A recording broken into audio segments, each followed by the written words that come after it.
tomorrow's milder, a high of 62 degrees with a decent amount of sunshine mixing with a lot of clouds. This report is sponsored by Jackson Hewitt. It matters who does your taxes. At Jackson Hewitt, expert tax prep is now $149 or less, but only for a limited time. Hurry, book your appointment at jacksonhewitt.com today. Terms at jacksonhewitt.com/49-149. Springfest is here at Lowe's with fresh savings. Right now, get a free Select Ego 56-volt battery when you buy a Select Ego trimmer, blower, or mower. Valid through 4/2. Selection varies by location while supplies last. Discount taken at time of purchase. Portions of the following program were pre-recorded. Number 1 on your car radio preset and the new and improved iHeartRadio app. WDAS and WD273D Philadelphia is Fox Sports Radio, The Gambler.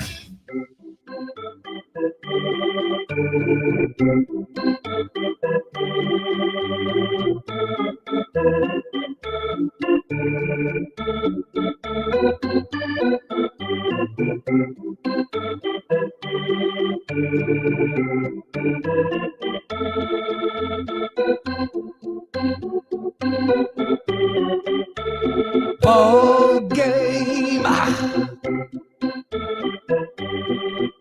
Uh-oh. Dun, dun, dun. I don't know what happened. Da, da, da, da, da.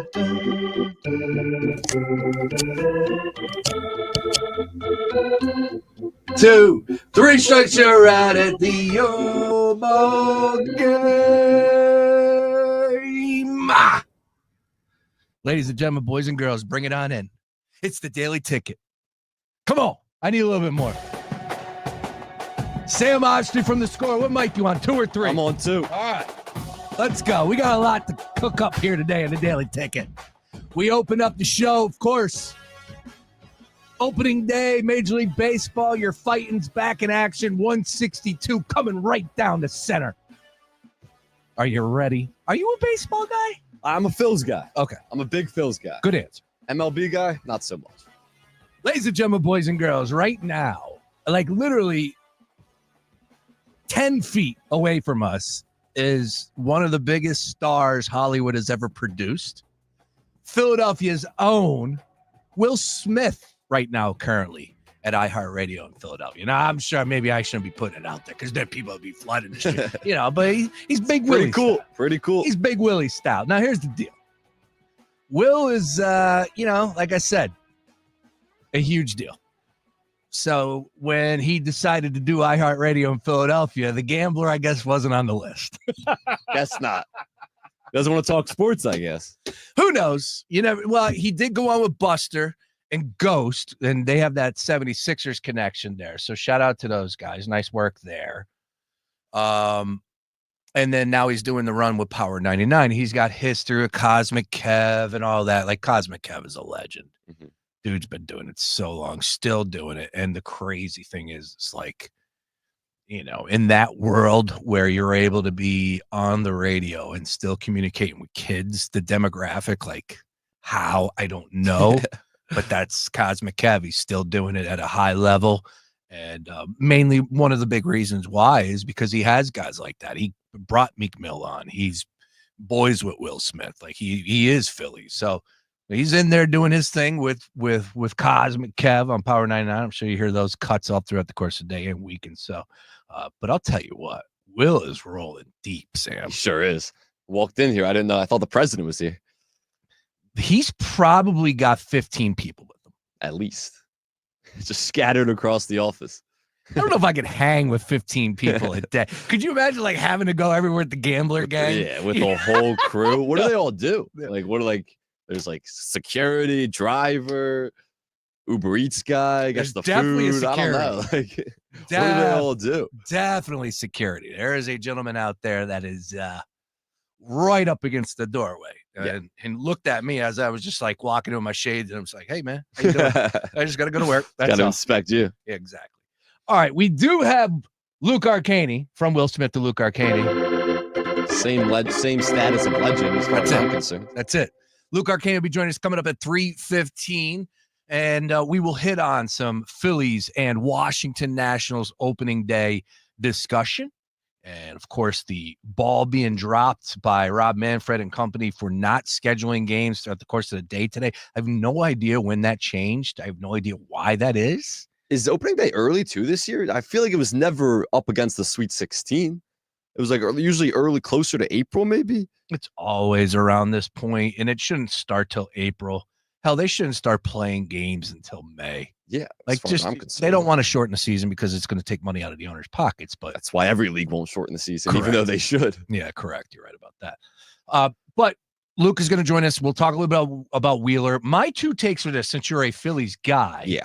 And this team did win the division first time since 2011. My question is this: like, how is the team going to be better this year? That's the thing. It's that I think everyone has to temper their expectations this year for the Phillies. And it's not just that the team might not be better, it's that the division is going to be way better.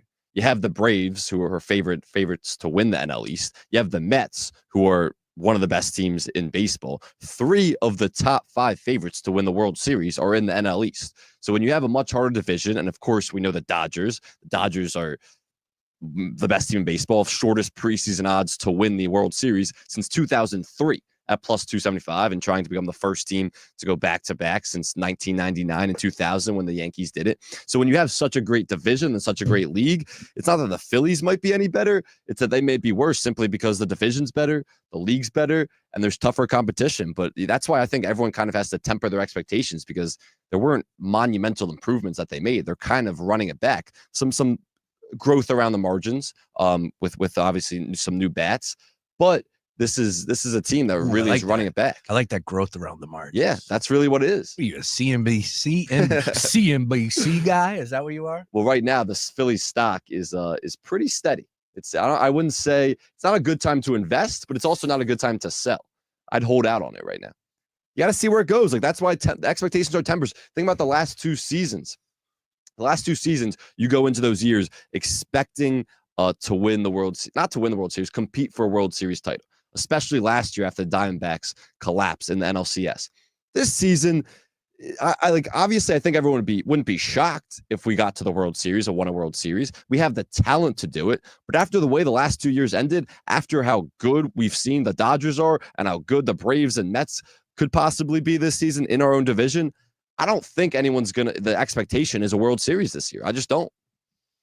So that is intriguing. You asked that question that way. I like that, Sam. Would you buy or sell, or you're not selling right now, but would you invest in Philly stock? And I would push back and say this. I would, because they're still not looked at as the favorite to win the division.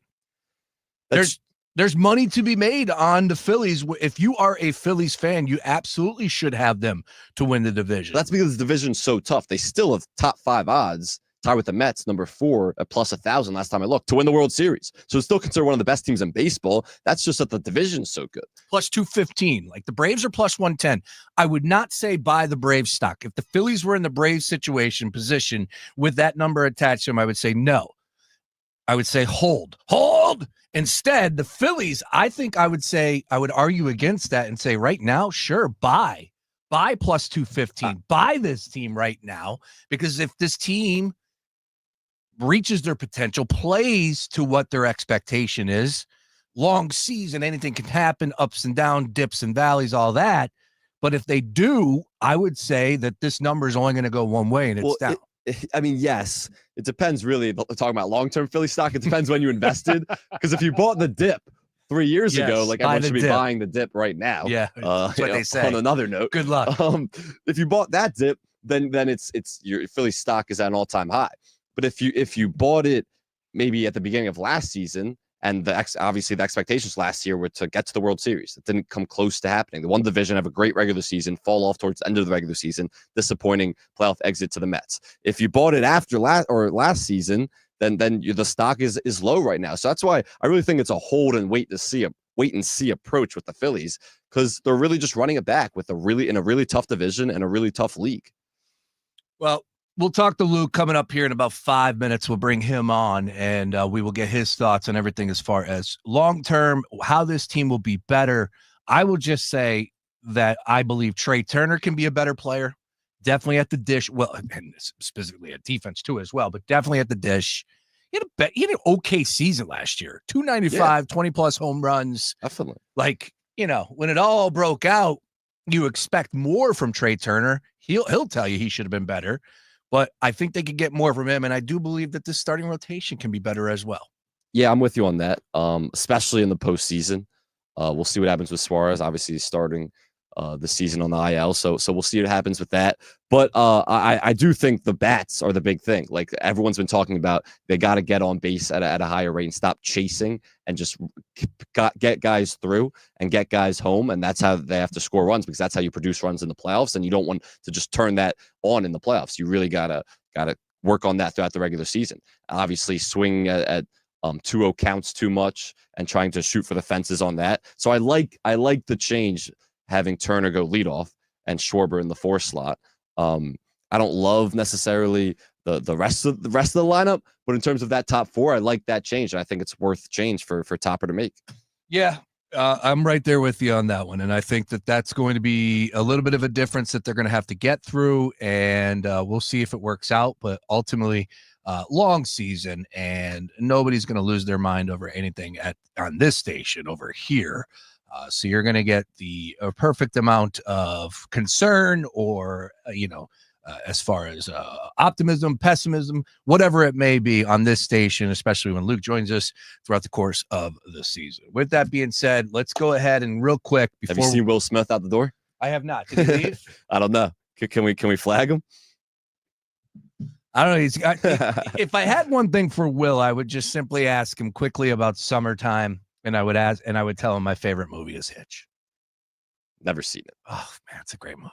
Never seen it. It's a rom-com. That's what I was telling you. I don't know Will Smith that well. Oh yeah, see, they're all yeah. He's got.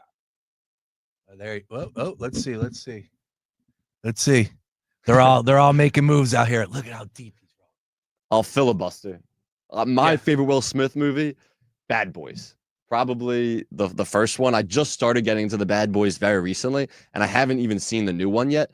But those first 2 Bad Boys, loved them. Like that's like really my introduction to Will Smith. Obviously, I know French Prince of Bel-Air, haven't watched it fully through, but I know that's why he's a Philly guy, and Philly has adopted him.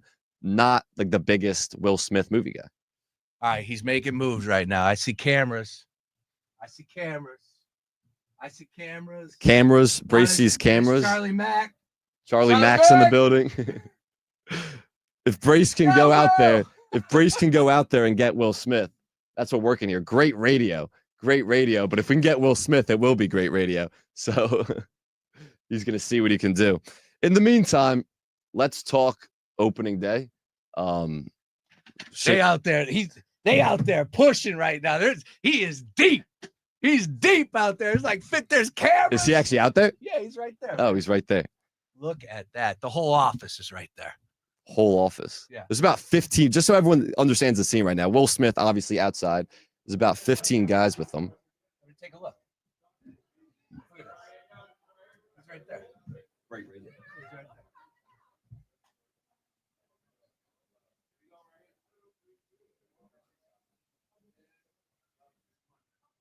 Yo, let's keep it down. We're live on the air, please. Thank you.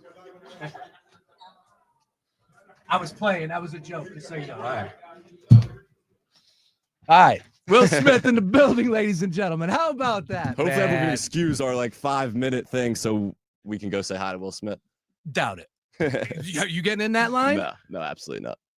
Hey, look, he looks like he's having fun. He's smiling. I saw him running around with the Sixers. Was that yesterday, the day before? Yeah, it was yesterday. He rang the bell. Part owner. You were right. He's a part owner of the Sixers too. He is. Yeah, that was pretty recently when he got an ownership stake in that team. Correct. So you don't see him around the Philly sports scene as much as some other guys like Kevin Hart's, Bradley Cooper's, obviously big Eagles guys. Wow, look, but you don't see Hollywood star. Much. Yeah. All right, ladies and gentlemen, boys and girls. You almost got his attention there. I did get his attention. I know. Oh yeah. I thought he was gonna be like, I'll come on. Well, I had some fun. Joining us live on the Gambler stream, we got some baseball. Luke Arcaini covers the Phillies for us here at the Gambler and crossingbroad.com. Great job across the board. Wow, is he going to take a picture with everybody in iHeart? That's crazy. Luke joining us right now. Doesn't Will Smith know it's open day? It is open. Doesn't he know we got big priorities over here? We do have big priorities with that I'm being sure he's said. locked in on the Phils. Luke, Better be. let's go. Talk to me. How are the Phillies going to be better this year? That is the question of the day. My guy Meach proposed it on the timeline. I said, that is intriguing. Will this team be better? Right? Like, I guess in the long run, when you talk about wins and losses and what they were able to do last year, put the wins to the side. For my money, it's about winning the division, winning the hardware, getting another banner. And of course, you want to move on in the playoffs and do more than what they did last year. And it's all about winning the World Series. But man, it's a long season. So for me, as you sit here, I would say that I could still see some improvement no matter what if they win the division. If they win the division, they have to win the division. It starts and ends there. If they don't, then obviously I don't believe that we can look at this team and say that they improved this year. Now, maybe if they go 1-2 against the Braves and they win 95 games versus 96, whatever it is, maybe that's a different way of looking at it. But for me, I don't want people to forget that they won the division last year, and don't poo-poo that because it's the first time they did it since 2011. That's my only take. Yeah. I think for starters, I think, first of all, if you go into this season and you get to the first week of October and the Phillies lost the NL East with 97 wins by one game to the Braves, if you call that some failure of a regular season, I'm going to just disagree there. The Braves are going to be a lot better than they were last year. This is a competitive division. But I had a few issues with that tweet from Meach. I can't lie. First of all, he said, I'm really surprised how everyone is cool with the Phillies. First of all, not everyone is cool. If you've been living under a rock the last week, the only thing I've seen on the timeline about the Phillies is that the season is already over. They already lost the division. They already lost in the first round of the playoffs. It seems like there's no point of playing the 2025 season because you don't add the best player in baseball every year. That just automatically means your season is done. That's what about half the timeline looks like right now. I've never seen, and I saw this morning from Bob Wankel, I've never seen such a difference in the feeling from the national media on a team and the feeling from the local fans and media on the team. Multiple power rankings have now had the Phillies in the top 3 teams in all of baseball. The Phillies have a top 5 lineup in baseball. They have a top 5 rotation in baseball, and they have a top 5 bullpen in baseball. Their lineup got better from last year. Their bullpen might have taken a step back based off of names, but if you want to go off of the playoff performance of the bullpen from last year, then I think it's hard to say that the bullpen got worse. And the rotation got a lot better. So I think it's tough to really put that out in the air before the first pitch has even been thrown. But that's just sort of where we're at because, if you've read Twitter for the last week and a half, the Phillies season is already over. So there's no point of watching for the next 7 months of the season.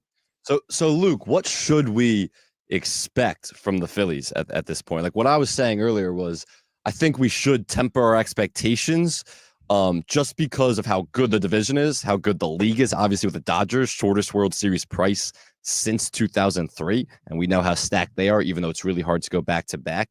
But should we temper our expectations and be like, we shouldn't be shocked if this team can win or competes for a World Series, but we also shouldn't expect that in the way that we kind of were last season after such a disappointing exit against the Diamondbacks. Yeah, absolutely. I don't think you should temper your expectations. I think you should just keep in the back of your head how good the division is. And I think you should remember that the Braves got into the playoffs last year and every single one of their starters was out for at least a month last season.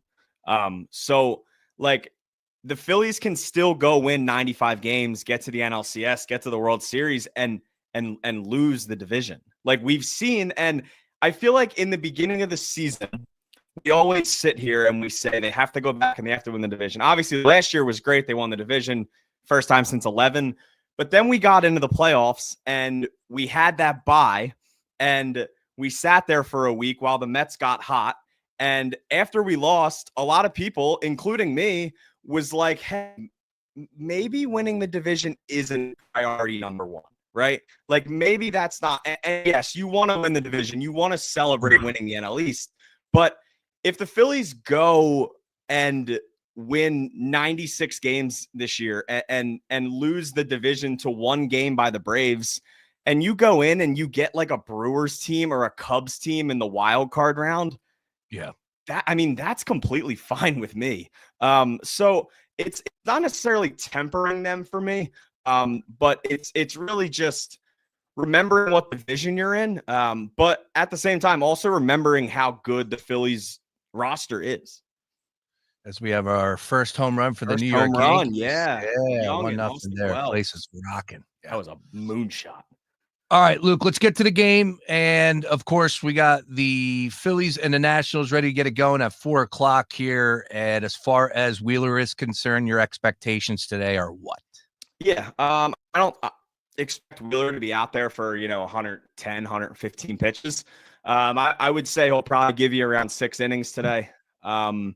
But yeah, I mean, he had a good spring. He sort of added a new pitch this offseason, which just seems like a cheat code. But yeah, no, I think it should be a good day for Wheeler. He's always pitched pretty well against the Nationals. And the Phillies have hit pretty well against Mackenzie Gore as well. I believe Wheeler's line's around 6.5. I try and stay away from divisional type of strikeouts, especially opening day. It's just like you don't know how long these guys are going to go. I don't love a ton of props for Ks the first week of the season, just because if Wheeler goes out there and gives you a really good 5 1/3 and is at 85, 90 pitches, like they're not going to stretch him. But no, I think it should be a good day for Wheeler. It seems like the weather down there is beautiful. I haven't seen a cloud in the sky from any video that I've seen. So hopefully the ball's flying down there for the Phils, not the Nationals. All right. Well, again, we'll be breaking this season down all throughout the course of these next few months with Luke Arcaini. Make sure you're reading all of his great content over crossingbroad.com, Arcaini Luke on socials. And look, ultimately, here we are. We got ourselves a long season, as I just said. We got ourselves a good baseball team. It's going to be ups. There's going to be downs, but hopefully they win on Monday when I'm down there for the home opener. Hopefully it is Monday, because there's 100% of rain on Monday, so there's a very good chance it's going to be on Tuesday. Just wanted to let you know now. It looks like it's going to pour on Monday, so very good chance that game probably gets moved to Tuesday. Thanks, Luke. Appreciate it. No problem. I had my schedule. Happy already. opening day. Luke Arcaini, you had the outfit laid out and everything, didn't you? There it is. Exactly. You're the best, man. We'll catch up later. Awesome stuff there from Luke. As far as on the Gambler stream, little up and down as far as the signal is concerned. We got to start resetting some computers before we hop on live hot. You know what I'm saying? But it's been a little all over the place here. When Will Smith is in the building, then is he still out there? Do you think that could have been our situation? No, he bounced. He bounced? Yeah, he's got. Look, I knew that there was 45 people. Yeah. His entourage was literally 20 deep. He could have gave us 10 minutes. 20 deep. 2-0. Those guys are trying to leave the. Yeah, exactly. That's it. All right, let's go ahead and do this. We're going to take a quick time out. We'll come back, reset, and we'll hit all of the madness. Sweet 16 games coming our way starting tonight. Of course, we have a Terp in the house with Sam Oshtry here. I don't think there's anyone, maybe in the world, that spent more time on Villanova and Maryland's campus. How about that? Well, and I know you're going through it, and I feel for Terps fans right now. I do. I'm conflicted. I feel for Terps fans because it's you said, what did you say in the group chat, that this is unprecedented? It's an unprecedented situation. How? There has never been a coach that has gone this far in the tournament. Okay. That is taking another job, almost 100% confirmed at this point, that he's taking another job, still coaching this far in the tournament, while his entire fan base despises him. I mean, there are going to be Terps fans in San Francisco tonight that will be booing their head coach, who just brought them to their first Sweet 16 since 2016. Really? So the whole fan base has completely turned on him, despises him because of how this exit has gone down. So that's the unprecedented part, because we've had coaches but not make it this far. Have we this far? 1 foot out the door? He has 2 feet out the door. All right. But have we and we are had the coaches, home of Villanova too, just so have you know. we had coaches make it this far? Because a lot of times they're leaving, yeah, but they're bounced in the first or second round. he went through an entire week of media now into a Sweet 16. You don't see that when you know for a fact they're leaving. You don't see that ever. Like if we went back and I was talking about that Northern Iowa game where they knocked off Kansas, the Northern Iowa coach didn't get a new job. Like I feel like if coaches make it to the Sweet 16 in a mid-major, they're automatically a lot of bumped times. up. Yes, that's true, but they haven't essentially accepted that new job going to that Sweet 16 because they get those jobs because of those runs. Essentially, so a lot of those essentially Willard hasn't accepted either. Though. Pretty much all but signed the dotted lines. But the thing is that those coaches, they don't really get those opportunities until they make that Sweet 16 run. Yeah. So then those conversations pick up. Willard's been offered this Nova job for a while, and I'm not sure exactly when he told them it was official, but I know he's told Maryland he's rejected Maryland's most recent proposal. So it's pretty much over with Willard and Maryland. So we've never had a coach this far in the tournament knowing he's taking a different job. That's what's unprecedented about the situation. Okay. Well, we're going to talk about the games. We have 8 games starting tonight, 4 and 4 tonight, 4 tomorrow. Awesome matchups. Interesting, very intriguing as far as the numbers are concerned on DraftKings Sportsbook. That's where it starts and ends with me.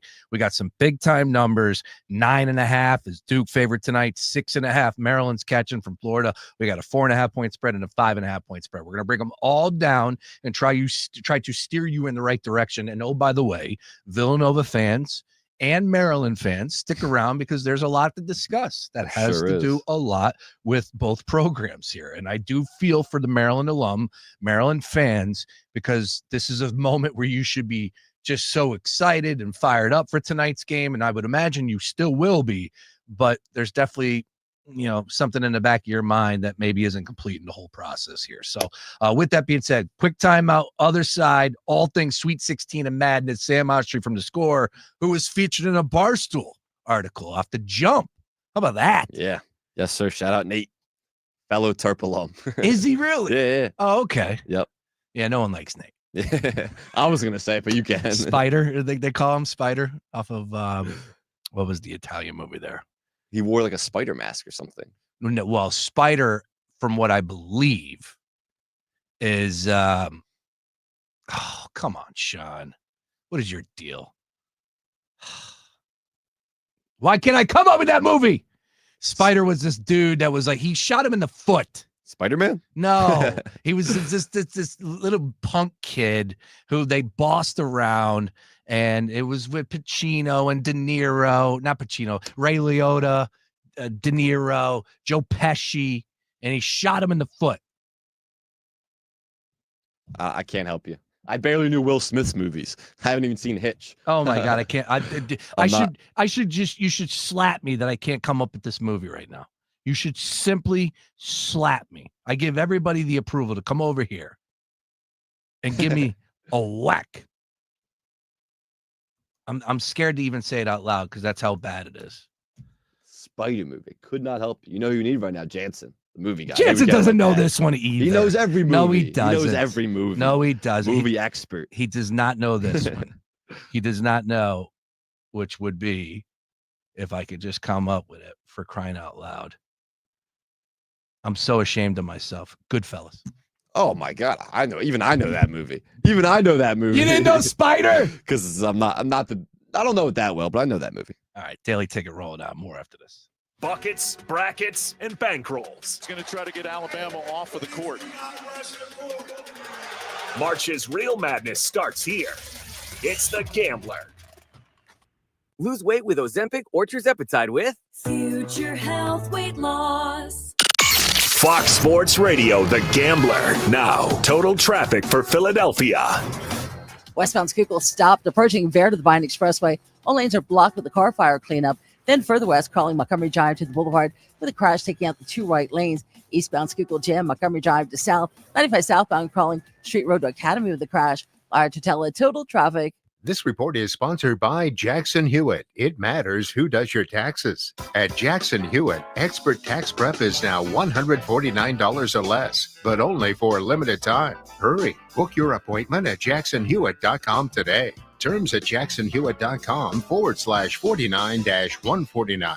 Stay tuned to Fox PHL The Gambler for the latest CEOs you should know. Sharia McRae, CEO of Foundation Academies. Comcast Business, powering possibilities. Hi, I'm Jenna Fisher. A little over a year ago, during a routine mammogram and ultrasound, I was diagnosed with triple-positive breast cancer. Caught early, many common cancers have survival rates well over 90%. The Screening Time Off program encourages employees to take time to step out for screenings. Be the world's best boss. Join Screening Time Off.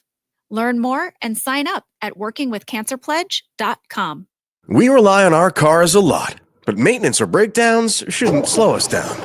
Say hello to Cruisin', your complete car care solution. Download the Cruisin' app to quickly order roadside assistance for flats, jump starts, lockouts, and more. You can even request mobile oil changes and car detailing, all from a peer-to-peer network of trusted help. Download the Cruisin' app and discover car care redefined. Go to CRUZENapp.com. Cruisin', complete auto care at your fingertips. Your stomach is a mess and you feel lousy. Something is just off, but you don't know what. Yeah, we get it. You've tried every fad diet and supplement under the sun, and none of it worked. Here's the truth. Your gut's a mess, and your body is letting you know. You're just too busy, and you ignore the signs, making it worse. Viome gets straight to the point, analyzing your gut microbiome to give you a personalized health plan that actually works. Your gut is how your body processes everything that you consume. Stop ignoring the signs. It's time to do something real. Get Viome and fix your gut now. Call Star Gut to get $50 off a full body intelligence test. That's *488 to receive a link to the offer. T-Mobile home internet is all about speed, value. What you doing, Zach? I'm cursing. There are so many benefits. You got to talk fast. T-Mobile home internet ranks #1 in customer satisfaction for home wireless internet by J.D. Power. Wow, you are good. Try singing it. T-Mobile has price lock. They won't raise your rate on internet. Hulu and Paramount Plus on that. Get T-Mobile home internet all in for just $55 a month with auto pay and any postpaid voice line. Additional terms apply for JD Power 2024 award information. Visit jdpower.com/awards. Febreze. It's a classic odor tale. You fried fish for dinner, cleaned up, but the smell is still in the house. And the neighbors are coming over for game night. They're on their way. And then you spray Febreze Air Mist. Febreze Air starts working instantly to fight even your toughest odors, so you go from fish to fresh like that. Now, all you have to worry about is Pam cheating at charades. Breathe happy, Febreze, la la la la la. The new iHeart app. This is the one app you need. Love my presets. The preset feature is dynamite. Love it. And I've been telling all my friends about it. They're on the app. Get in on what everyone's talking about and get the new and improved free iHeartRadio app today. iHeartRadio. Bring spring to your door with Target Circle 360. Get all you need for Easter hosting, spring get-togethers, and more with unlimited same-day delivery through Target Circle 360. From Easter basket goodies to fresh florals, getting everything the same day is easy. Open the Target app and bring the magic of the season to your door with unlimited same-day delivery through Target Circle 360. Visit target.com/circle or the Target app for more details. Subscription required. Same-day delivery is subject to terms. Applies to orders over $35. At Randall's Restaurant in Cherry Hill, New Jersey, we offer a high-quality dining experience that's upscale yet approachable, with a blend of American classics with unique flavors in a welcoming setting for any occasion. You can enjoy an elegant dinner or casual night out. Join us this March for happy hour from Wednesday to Saturday for food and drink specials, or check out our all-day Sunday brunch. And with our exciting seasonal specials and spring menu coming soon, there's always something new to enjoy. Visit randallslegacy.com to make your reservation today. That's randallslegacy.com. Hey, man, you all right? Need me to call 911? No, call Top Dog Law. Get top dollar for your accident at topdoglaw.com. Once again, that's topdoglaw.com. Drums, please. A little early for summertime. Never too early for summer. Nah, you can't play this song until it gets hot out. You can't. 78 on Saturday. Saw that. Boy, am I excited. Might have to make a Borg for the first time in my life. What are you going to with Darty? Bartender. What are you going to with Darty? Borg me. Yeah. Them Hector boys, they're always up to no good. Nah, kid. The Borgs are I'm past the stage in my life where I can represent with the Borg. I'd hope so. Yeah. I think I'm past it. Once you graduate college, I think Borg season's over.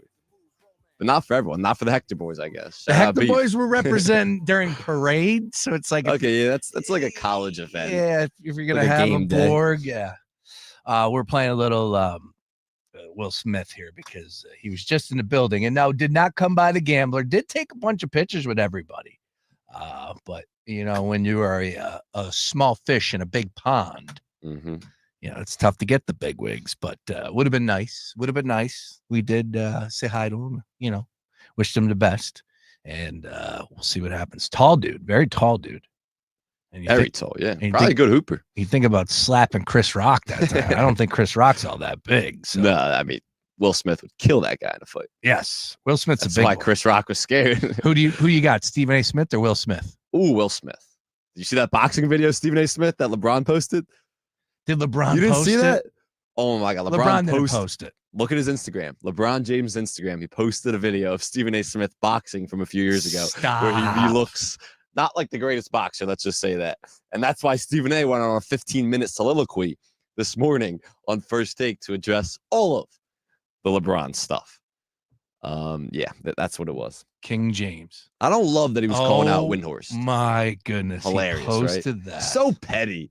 It's like it's funny. Like I thought it was funny, but it also shows that you really care what Stephen A. says. As much as you say you don't care, you do. I've never seen 1 million. Of course they care. But LeBron always acts like he doesn't care, but he does care. They all care. What?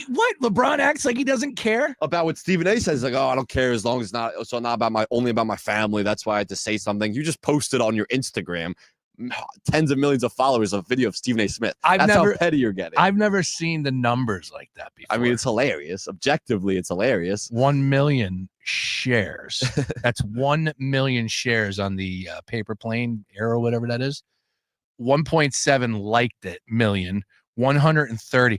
Like that's got to be so contagious. But you're helping Stephen A. because now he has more to talk about. It's more relevancy. Not that he needs any more of that, but it's more relevancy for Stephen A. because you're consistently talking about him more and more, and he loves the attention. It's good for Stephen A. It doesn't help LeBron. It helps Stephen A.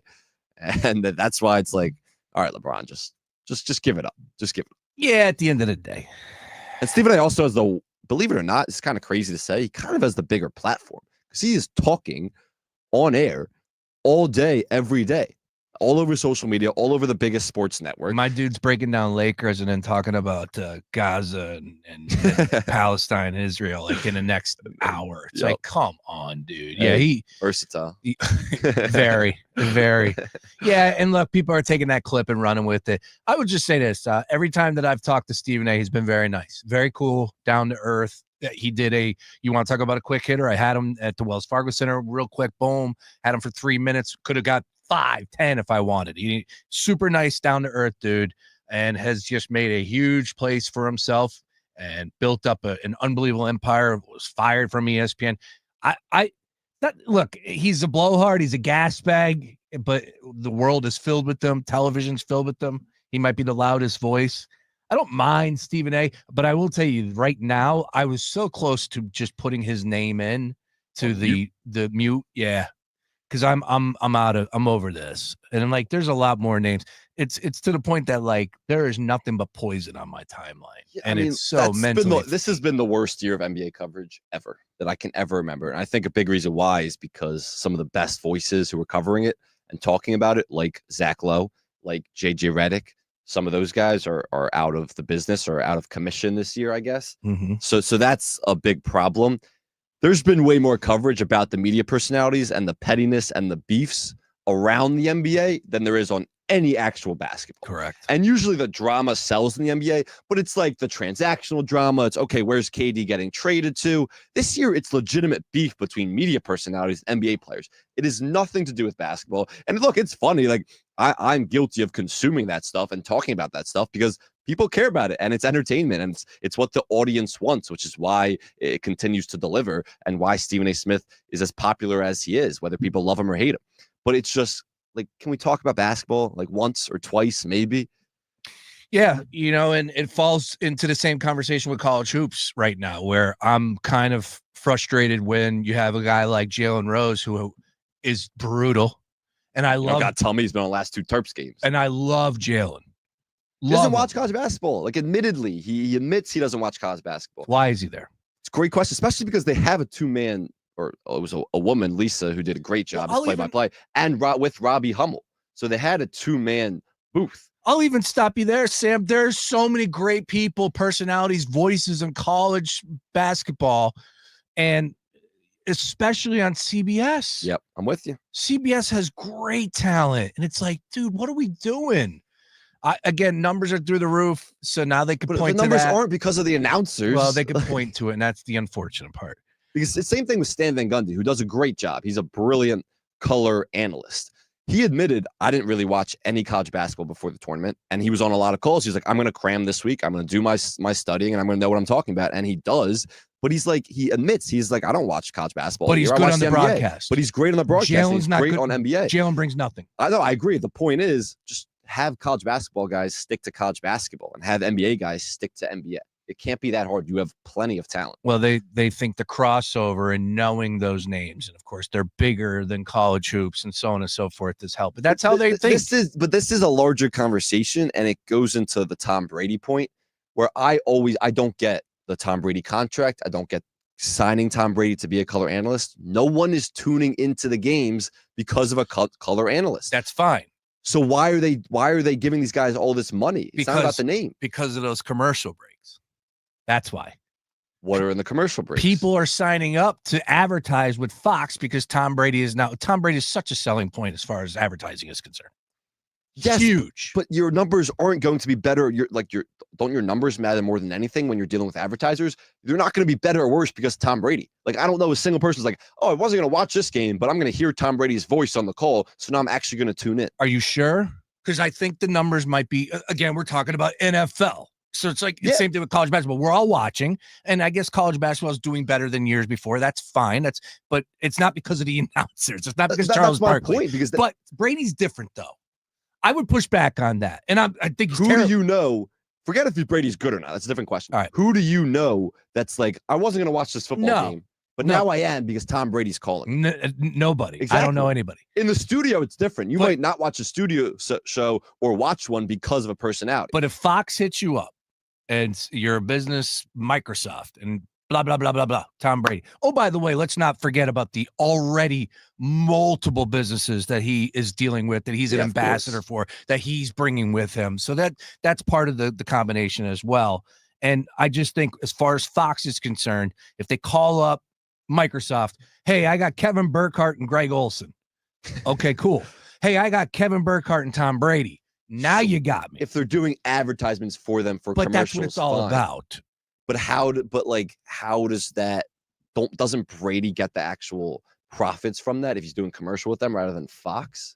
Like if he's doing a commercial that'll air on Fox, he'll get his cut. And I guess they have to pay Fox and then correct. They pay Brady. Yeah. Sure, I get that, but it's just in terms of the actual viewership of the game. It's interesting. I would want to know. Yeah, I don't get that, and it's so hard, like I said, to break down because you're talking about the NFL and it continues to do unbelievable numbers. So I'm saying football there will always be fans for football, whether someone good is calling the game, someone famous calling the game, or not. Yeah, I want people that know what they're talking about, that have passion, that care about it, like we do on The Gambler. Literally, there are 6 of us that eat, sleep, and drink every moment of this tournament. Plus, like I don't mean to discount guys like Roy, and because we're all sports fans, and that's what it's all about. And we want to be entertained, and we're tuning in, and we know these programs. It doesn't matter if we know these names. Hell, these seasons start, and a lot of the times I'm looking around like, wait a minute, like I don't know these dudes. Did I just watch them, lose in the Final Four last year? It's just so changed. A lot of changes. Regardless. When it comes to the CBS, I love it. I think they do a great job. And CBS Network, CBS, the late night, like throughout the course of a college basketball season, there's only one channel that talks about college hoops, and it's CBS on CBS HQ. It's called, and they'll go at late night, they'll go at midnight, they'll go at 1. Yeah. Following those games, there's only one channel that does it. FS1 to a point because they'll have their games, and then it's CBS Sports, and they have awesome names over there. Zerbiak, of course. You got Matt Norlander is great. Rothstein, who's the man. Get him off the sideline. Keep him in a studio all tournament long. Yeah. But it's just Charles Barkley is a guy. That's why the studio show, I actually understand getting the big name personalities, because people are going to watch or not watch studio shows because of who's on the actual behind the desk. And Charles Barkley is a name that will always do numbers. Yeah. So look, I get why they do bring Charles and Kenny in for that, because those guys are just icons as sports media personalities.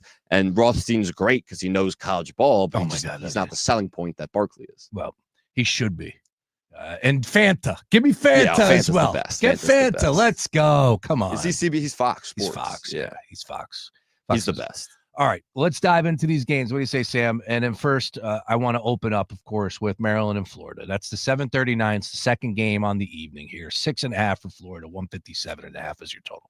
You're very caught up with this because, of course, your head coach seems to be 2 feet out the door. Where are you at as far as percentage that this is the next head coach of Villanova? 95%. 95. Yeah. I think it's pretty much a done deal, other than it's been signed on the dotted lines. Kevin Willard will be the next head coach of Villanova. You'll hear him on these airwaves on Fox Sports The Gambler as the head coach of Villanova. And look, it's a really interesting situation. Because as I was saying earlier, this is an unprecedented situation. We have never seen a coach this far into the tournament while pretty much everyone knows that he is taking another job, while his entire fan base despises him right now. I mean, there will be some people who probably are inclined to boo him. Terp Nation inclined to boo Kevin Willard in San Francisco tonight, the guy who just got Maryland to their first Sweet 16 since 2016. And it's hard to blame them because of how this departure, and you can call it an ungracious departure, has played out. For me, everyone can talk about what's the better job, Villanova, Maryland. It's not really about that for me. It's about the fit for Kevin Willard. Like when you break up with an ex and you start hanging out with a new girl, and maybe you miss your ex a little bit, but it's not because she's better than the new girl or you like her more than the new girl. You miss the ex because of the comfortability. You miss the ex because of the compatibility. Yeah. Willard misses his ex. What about there's some other his things ex, too? I might well, be yes. made up. Sure. She might have made a mean spaghetti. Sure, you know? but that's the comfortability. That's the compatibility. That goes together. Willard yes. misses his ex. You know who his ex is? It's the Big East. Kevin Willard is a Big East guy. Yeah. He played basketball in the Big East. He coached in the Big East for over a decade. He grew up in Long Island, going to the Big East tournament. He was a Knicks ball boy. He loves the Big East. He always has. When he got to Maryland, I was there his first year in College Park. He would always wax poetic about the Big East. He is a Big East guy. He's fit for the Big East. And I think that's what this has to do more than anything. You can say Villanova's a better job because of the revenue sharing that's going to athletes, where the athletes are going to have a percentage of the pot now. And obviously Villanova and other Big East schools don't have to pay other sports because they don't really have prominent football programs in the way the Big Ten does. You can say all that, and that's a fair argument for sure, because Big East rosters are going to be worth 8-9 million, something like that, where Big Ten rosters might be worth 4, 5, 6. So you have more money to work with. You can say all that. To me, that's not what this is really about. This is about Kevin Willard loves the Big East. He always talks about how much he loves MSG and going to the Big East tournament. He's a Big East guy. Some coaches are fit for the Big East, and some are fit for the Big Ten. Matt Painter, Tom Izzo, Chris Collins. Those guys are Big Ten guys. Rick Pitino, that's a Big East guy. Like there's fit and there's compatibility. Kevin Willard, he went and tried something new, hanging out with this new partner over in the Big Ten. He misses the Big East. He's a Big East guy, and he has this opportunity to go back to the Big East at a school like Villanova, which I'm not convinced still is a better job than Maryland, and he's doing it. Yeah, I would say Maryland should be neck and neck with Villanova. I don't think they are, though. They should be. Here's the thing. But the ACC has dropped off as a whole. Here's the thing. Villanova is considered a better job because of the revenue sharing, and you look at Villanova's history and all that. That's a Jay Wright job.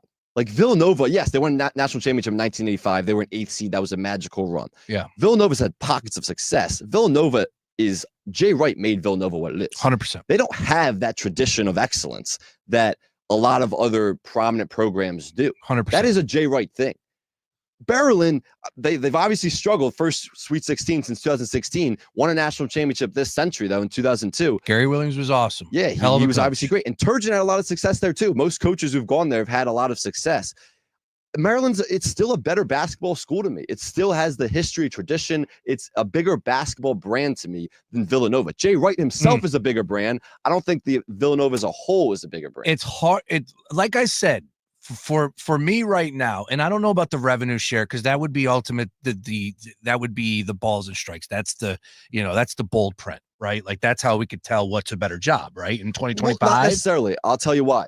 Because there's no question Villanova and Big East schools will have more money than Maryland and Big Ten schools because of simply the revenue sharing, which is where athletes are getting a portion of the athletic department's revenue. But if you don't have a football team, well, that's what I'm saying. You don't. That's why Villanova and other Big East schools will spend $8-9 million on the rosters, where Big Ten can only spend $4 or $5. The reason why it's not that big of an advantage is because the playing field will still be even. Like all those Big East schools are going to be spending that much, and all those Big Ten schools are going to be spending less, but it's going to be still in the same ballpark. So if you're up in the upper echelon of Big Ten schools and you can still compete among Big Ten schools, then you're going to be able to compete in the entire country. Yeah. Because if you're one of the best teams in the Big Ten, you get to the tournament, it's a free-for-all in the tournament. Like anyone can beat anyone any given night. You're going to have the same caliber of talent. And again, money doesn't always equal the best team or the most talented team just because you pay the most for the roster. So you're still going to have the level playing field in the Big Ten. So it's not that much of an advantage in the Big East where those guys are all those teams are spending similar amounts on the roster. So it's not like Villanova has an advantage over other Big East schools like an Xavier, like a St. John's. Yeah. My gut feel, I just peg Villanova just a tad ahead. Two reasons. One, I feel like the ACC has taken a step down these last few seasons, whatever that may be. And then number two, I would say, man, that schedule is a disaster. From traveling in the Big Ten. Yeah, that's fair. Like that's just absurd. And I get it. This is all going to work out eventually, years down the road, whatever. But right here, right now, I would give the advantage slightly to Villanova being a better program. At the end of the day, it's about dollars and cents. How much money can you get? And we heard Willard air his dirty laundry. Like I respect that. He's been through a lot. His athletic director just left. My man's like, yo, I'm trying to stay. I'm trying to build a program. Here we are. Like, but here's where Maryland fans have a real problem with what he did. He aired that dirty laundry and just exposed the school, trashed the athletic department, and now he's out the door. That's why Maryland fans are so pissed off at him, because it's such an ungracious exit where you trash the school. And it's one thing if you really want to make it right. Do you think he knew he was leaving then? Or do you think it's come to the point now? That's a good question where I'm still trying to figure out. I don't know exactly. I think he was definitely he knew he had the Villanova job if he wanted it. I think it was still the possibility was there for him to stay, but it was probably maybe 50-50, 60-40 at that point. But if you know there's a possibility of you leaving, I don't necessarily think you trash the school on the way out. You're right. I would agree he was trying to get leverage, but it's but then Maryland, apparently, from all accounts, Maryland has met all those demands of they're going to give as much as possible to him and his basketball program and going to make sure that they can never not stay a night in New York City ever again. Yeah, that's ridiculous. They're going to give him everything he wants, and now he's still walking out the door. That's where Maryland fans have a problem with him. He's a Big East guy. He is. So I'm saying him and PJ, they want to go out. They had dinner the other night. They did. And Chris Mullen, also a Big East guy. Yep, That's probably not, when I heard that, I was like, they're not the people you want to hang around if you want to be convinced to stay in the Big Ten. I'll just say, it is disappointing from the ACC stick because that was where I, grew up, ACC fan. But I loved the Big East. Always loved the Big East. It was always 1-2, 1-2. Yeah. But for me, the ACC was always the predominant college basketball conference in my mind. And it's just a shame. And that's when Maryland was at its best. Yeah, no, you're right about that. Look, Maryland's had a ton of tradition, ton of success. You're right. Villanova had their pockets. I think you said that word. That's a good way of putting it. But again, in recent history, 2 national championships in the last decade. Yeah, it's hard. But again, they had one of the greatest coaches in college basketball history. That's the whole thing with this Willard situation is, look, I like Willard a lot as a dude. Like I spent time around him his first year in College Park. I think he's a good dude. I don't think he's a bad dude for how he handled this. But he's a fine coach. He's a pretty good coach. Yeah. He's not some special coach. He's not even a top 40 coach in the country. He was 2016 Coach of the Year. He was, almost a decade ago. Correct, I know. I was looking, I'm like, all right, because I'm with you, and all love and respect, this could be the next head coach of Villanova. Know, but he's not Jay Wright. He's not Rick Pitino. He's not even Chris Beard. But he's got a phenomenal coach. Got a good system. He does. Like, he can have success. He's not going to touch even come in the same stratosphere as Jay Wright's level of success, but he'll also have way more success than Kyle Neptune. Well, how did he get Derek Queen? Because he's Baltimore and he wanted to stay area? He did a really good job at Maryland keeping kids at home because DMV has a lot of talent. Sure. And did a good job of keeping Derek Queen, other DMV talent at home, which is important. And he can recruit guys, and if he has a really good team, he can do really good things with them. But he's not some otherworldly great coach. No. He's been coaching for 18 seasons as a head coach. This is his first Sweet 16 appearance ever. Yeah, and he did it with a top 10 Seton pick. Hall here. Okay, but Seton Hall, he went to a bunch of tournaments. And like a lot of guys make runs. Hall, but a lot of guys make runs at least a Sweet 16 with All right. lesser teams. And he finally has a top 10 pick. And then he makes the Sweet 16. Those guys don't come around too often, top 10 picks, all right? Wow. Like, they just don't. This was a perfect roster he put together, brilliant roster. And I think they're better than a Sweet 16 appearance. But this is his first Sweet 16, and people are acting like this guy's Tom Izzo or Jay Wright or Rick Pitino. And it's like, he's a good coach. He's not, and he'll have good years at Villanova. Will he make the tournament in his first year with Villanova? Well, he's already been recruiting for them. There you from go. the transfers portal. Probably. Cats win. Probably. That's all that matters. Look, he'll be better than Kyle Neptune. This I'll tell you team that. needs to get in the damn tournament. That's all. And that they'll I be can back. say. He'll be good at Villanova. Good. Villanova fans should temper their expectations because no one will ever touch Jay Wright. He's one of the greatest college basketball coaches of all time. I don't think there will be a lick of patience whatsoever for him. For Kevin Willard? Yeah. But after coming off Kyle Neptune, I feel like there has to be. They had to make the tournament in 3 years, and they had pretty good teams. I think Villanova fans are pretty frustrated right now, and patience is not one word that they're ready to roll with. I wonder what the conversations were like with Jay Wright and Kevin Willard, because Jay Wright, I'm sure, convinced Willard hard to come to Villanova, and those guys have had a relationship for years. Wow. So, yeah, it's interesting. You know, I didn't pick up the phone. I got people up there, and I didn't want to get into that because I don't want to get anybody in trouble. And then if you learn something, you can't say it on air. So I just been kind of hesitant to explore those connects. But I always felt like, come on, man, Division I program, Villanova, like as strong as it is, and they didn't name a coach. Like they knew who they wanted. So I wasn't buying the Richard Pitino. I wasn't buying, like, to me, I think Willard's been the guy. If you asked me 3 days ago, I would have said Mick Cronin, no. I just think Willard has been the guy from the jump. But if you asked me 3 days ago, I would have said he's probably staying in College Park, which is why I've really been surprised by this turnaround. I don't know exactly when the decision was made on Willard's behalf. I just thought he's still the head coach. And he's playing tonight. Yeah, we'll talk about that in a second. But I thought that Maryland was a better job, which is why, and I still believe that. And a lot of people have argued with me, even Maryland people have argued with me. It's tough. It's just so It's tough. embarrassing for Maryland that they're losing their coach to Villanova. To me, that's embarrassing. Can I say this without you getting mad at me? You guys don't even show up at home games. What? Of course they do. This year, there's a couple games. Scott Van Pelt came on national television complaining about your home audience. There was a couple games. It was a little lackluster. It was pretty disappointing. When I was there, and there was some bad years, Maryland fans are fair weather a little bit. But when they're good, that place is jumping. I mean, there are very few venues in the country that can create that type of electric atmosphere. And that's what I loved about Maryland fans from the jump, is that they're very similar to Philly fans, where they will fire a coach in a second. Every Maryland fan I know who's complaining about Willard leaving now wanted him fired earlier this season. Everyone.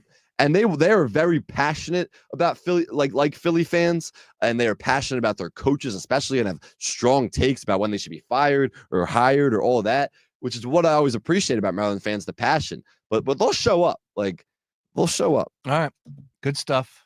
Very passionate take here as we're into the world of Maryland. Well, like I said, and Villanova. I don't think I've spent more time on two campuses more than I have Maryland and Villanova. So I guess it's a good thing I'm on today because there's very few people that have dabbled in both those worlds. You know what you're talking about. We'll see what happens with whether or not Willard's the guy. I assume he is. I just have a hard time believing that Villanova is still without a coach, and I think there's a reason why, because this coach is still currently coaching for the Maryland Terrapins. Now, we do have a game to discuss, 6.5. I promise you, other side, we're going to hit all of these games. I'm not going to bloviate anymore. More Daily Ticket, other side, Sweet 16 breakdown. Don't go anywhere. If you've been wanting to try Ozempic or tirzepatide, I'm telling you to go to futurehealth.com right now. Ozempic is good, but Future Health and Ozempic gets 58% better results. Plus, it's all done virtually with licensed doctors and no insurance is needed. You can have meds at your door in 48 hours and drop 10 pounds in your first month. Go to futurehealth.com. That's future without the E. Future Health Weight Loss. Data based on independent study sponsored by Future Health. Future Health is not a healthcare services provider. Meds are prescribed at provider's discretion. Run a business and not thinking about podcasting? Think again. More Americans listen to podcasts than ad-supported streaming music from Spotify and Pandora. And as the #1 podcaster, iHeart's twice as large as the next two combined. So whatever your customers are into, true crime, sports, comedy, culture, they'll hear your message. Plus, only iHeart can extend your message to audiences across broadcast radio. And all this reach means everything. Just think about the universal marketing formula. The number of consumers who hear your message times the response rate equals the results. Now let's get those results growing for you. Think podcasting can help your business? Think iHeart. Streaming, radio, and podcasting.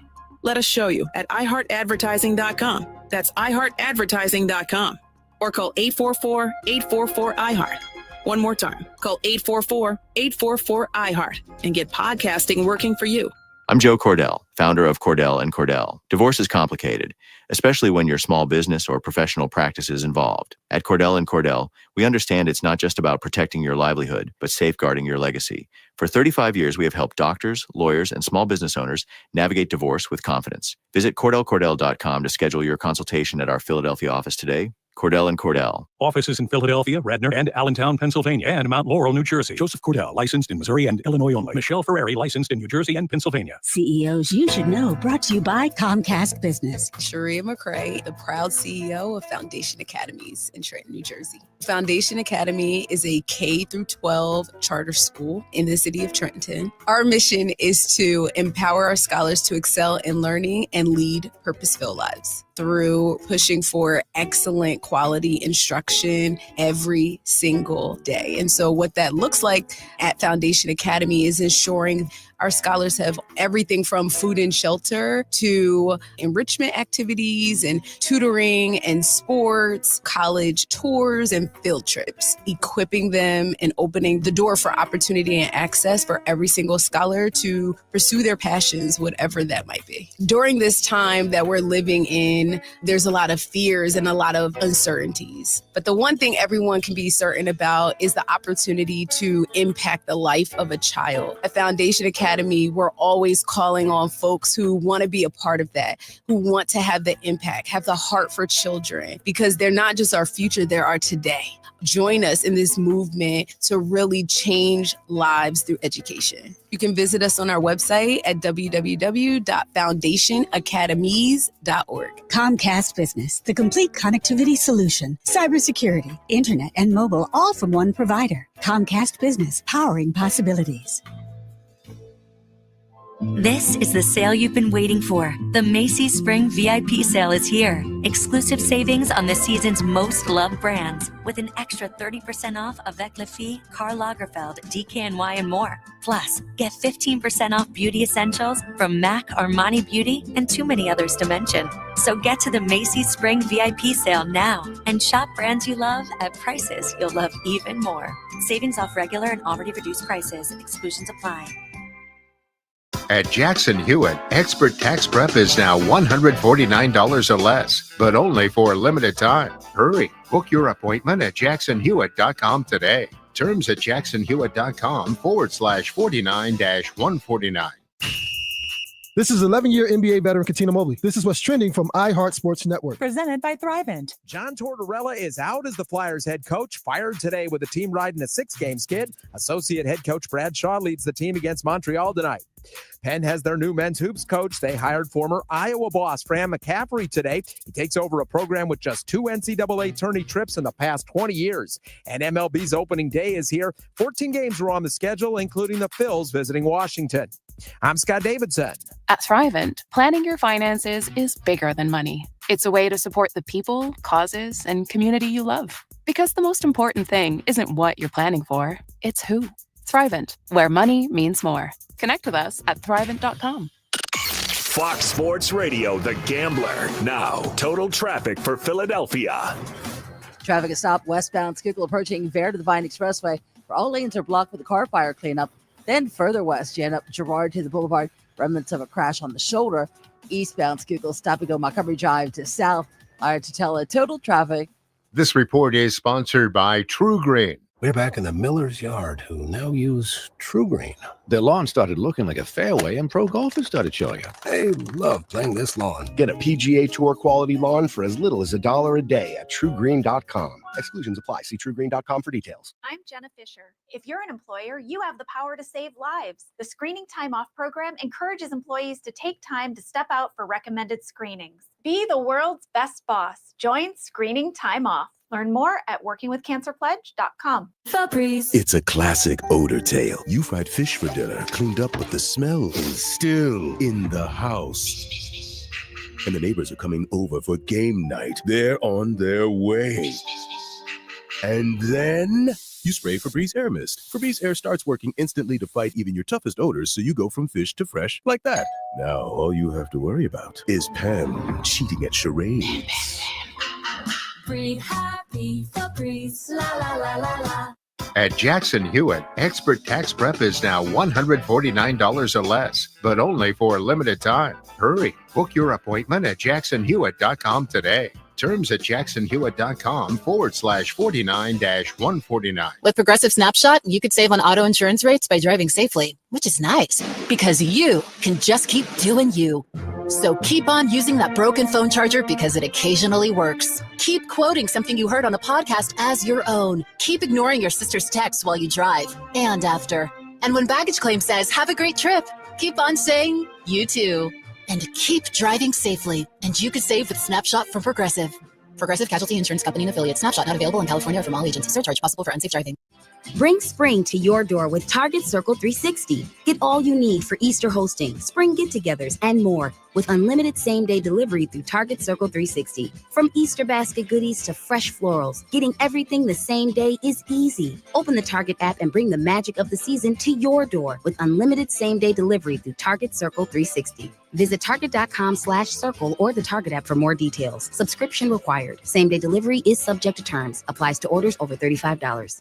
Texting privacy policy and terms and conditions posted at textplan.us. Texting enrolls for recurring automated text marketing messages. Message and data rates may apply. Reply stop, opt out. Consult a doctor prior to use. Wow, you look amazing. What have you been doing? I'm sure you've heard of Ozempic, Wegovy, and the other GLP-1 medications, right? Well, I found this great company called Zelfie. If you qualify, their providers can prescribe medications like Ozempic and Wegovy and other GLP-1 medications that are 80 to 90% less expensive, all 100% online. I can get GLP-1 medications for 80 to 90% less and do it all online? No doctor's office or pharmacy? Yes, Zelfie can provide semaglutide or tirzepatide, the active ingredients in Ozempic and other expensive GLP-1s, but for 80 to 90% less and shipped directly to your door. How do I get started with Zelfie? Just send them a text. Text PURE to 200-300 to get started today with Zelfie. Get the same active ingredients in Wegovy or Ozempic, but for 80 to 90% less and 100% online. Don't wait. Text PURE to 200-300 right now for a link to your exclusive offer. Text PURE to 200-300. That's PURE to 200-300. PURE to 200-300.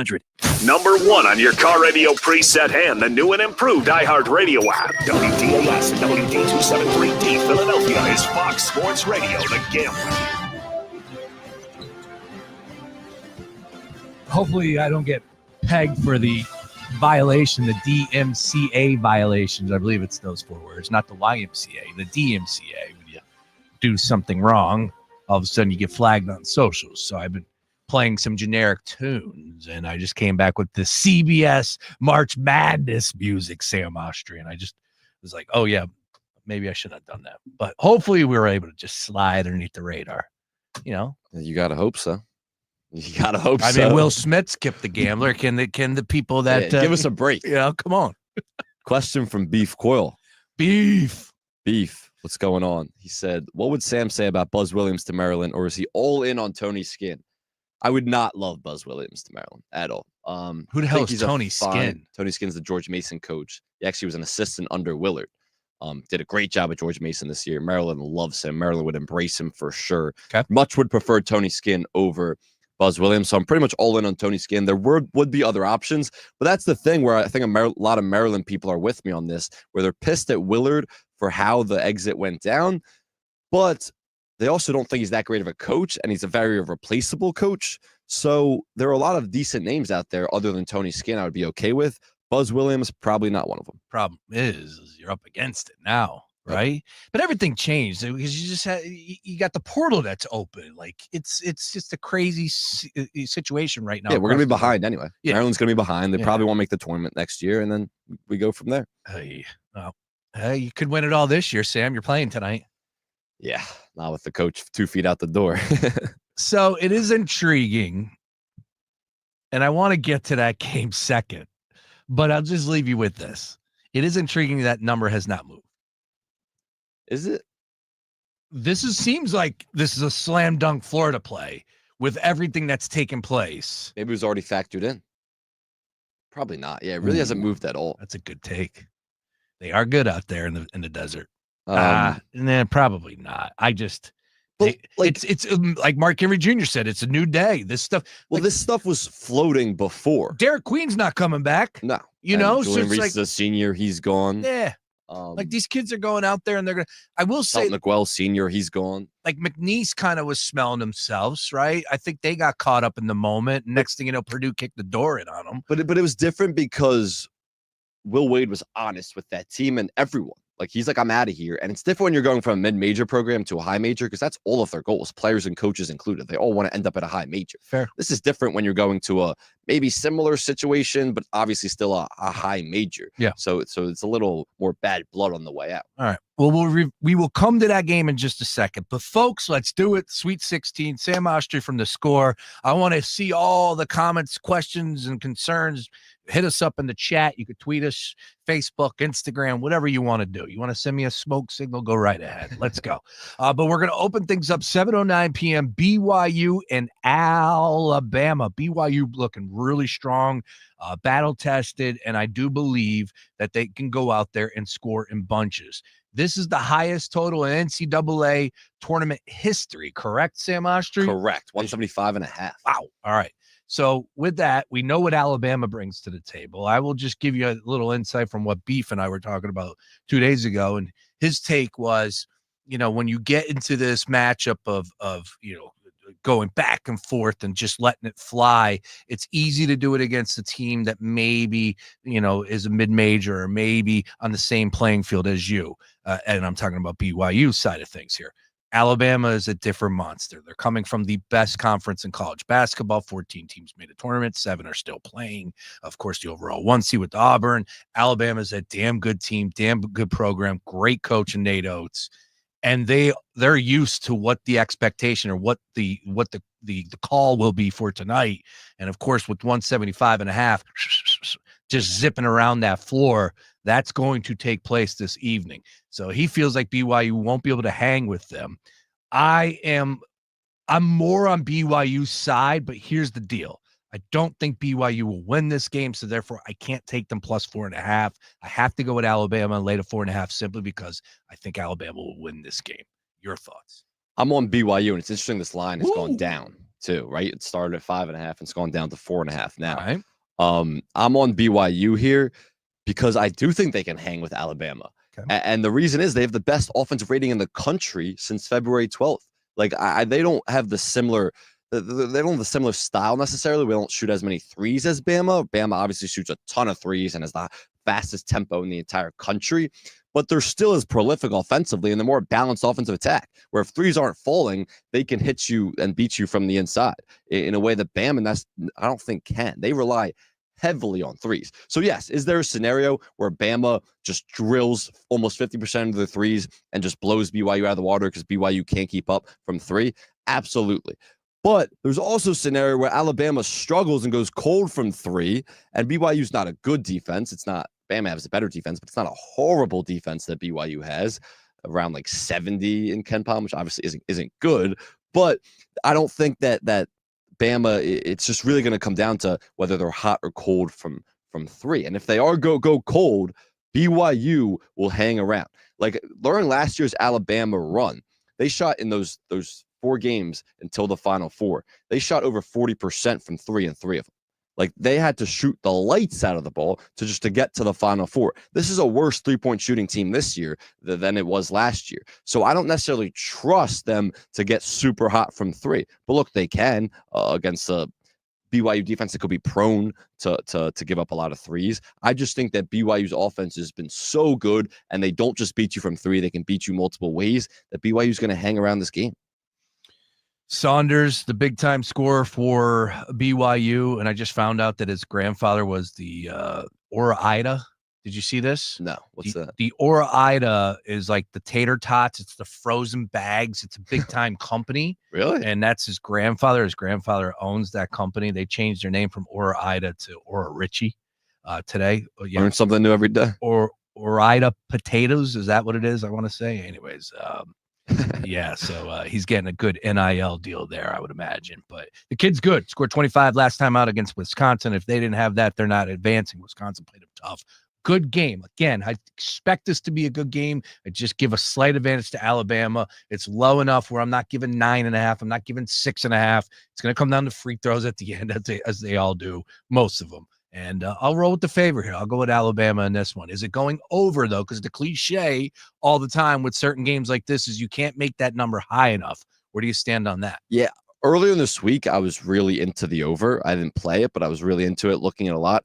I think this game actually is going to go under, because I think there's a scenario why I think BYU is going to hang around is Bama isn't going to shoot that well from 3. And if they're not shooting that well from 3 and BYU can get some stops, then BYU is going to hang around in the low-scoring game. I believe will favor, even though BYU's offense has been tremendous, like I said, best in the country since February 12th. I believe that favors a low-scoring game favors BYU. So I think BYU keeps it closer and it goes under. Alabama, 3rd straight Sweet 16. They're 4th in 5 years.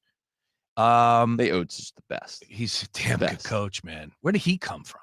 He was Buffalo. He was at Buffalo. He was a high school coach. Well, yes, he was a high school coach. Saw that on my timeline a couple months ago. And then he went to Buffalo. He was a high school and gym PE teacher, because you have to do, yeah, crazy. Yeah. And now he's doing. Well, so was Dan Hurley. Dan Hurley was a high school coach for years. Yes, he was, because he was talking about Kyrie, how he missed out the opportunity of getting him.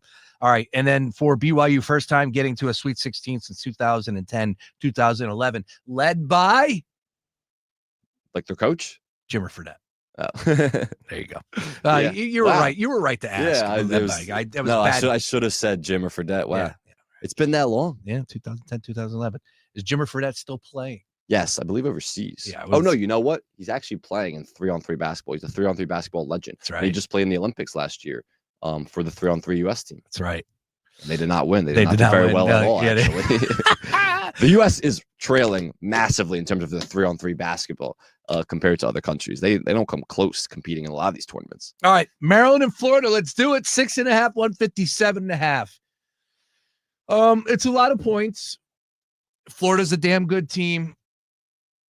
I could talk myself into this being a lower scoring game. I think Maryland, like more and more I'm looking at this game, it's a Florida play for me, Sam. And I know 6.5 is a lot in the grand scheme of things. And Maryland's a solid team and they got ballers.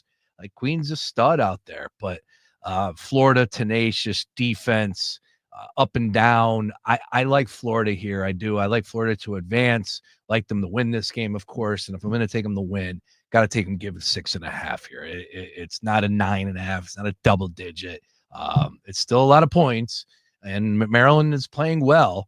And of course, just hit the buzzer beater. So they got to be feeling themselves. But I would assume I'm with you on this, man. Like the whole coach deal, it just has a weird vibe behind it. If he's going out there and they're booing, not even getting the cheers by the faithful alum that are out there in San Francisco, makes me like Florida even more here. Am I going 2 favorites out the chute? I think I am. Your thoughts? I'd love to give you basketball analysis on this game, and everything that I would give you would tell you that Maryland's going to win the basketball game. I really believed that Maryland could and were going to win the basketball game. Coming off that buzzer beater, obviously vibes right, but even earlier in this week, I thought Maryland was going to win the game because I thought it was a good matchup against Florida. I don't know how a team's going to react to their coach leaving when they know their coach is leaving. Willard probably wants to lose this game because if he's really going to Villanova, he needs to start recruiting. And it's going to become incredibly awkward if he has to go through another 2 days of media up until the Elite Eight matchup. That would be Saturday, with everyone knowing that he's walking out the door. And would it change if they win this game? I have no idea how the situation is going to play out, which is why it's so fascinating and weird and unprecedented. So I don't know how a team's going to react. Like, Julian Reese, Selton McGuell seniors, those guys are gone. Derek Queen, obviously gone in the draft, top 10 pick. Jacoby Gillespie, Rodney Rice.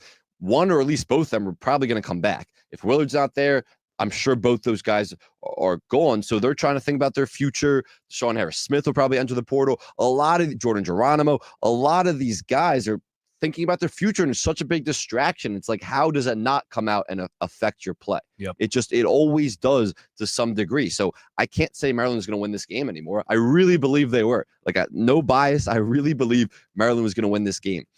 I can't say they are anymore. I'm not going to touch it. I don't know if Florida wins, they probably just blow them out. And at some point, Maryland quits because in some ways their coach has quit on the team, even though he would never admit that. He's obviously still game planning, watching film, doing all that. He doesn't have 1 foot out the door. He's 2 feet out the door.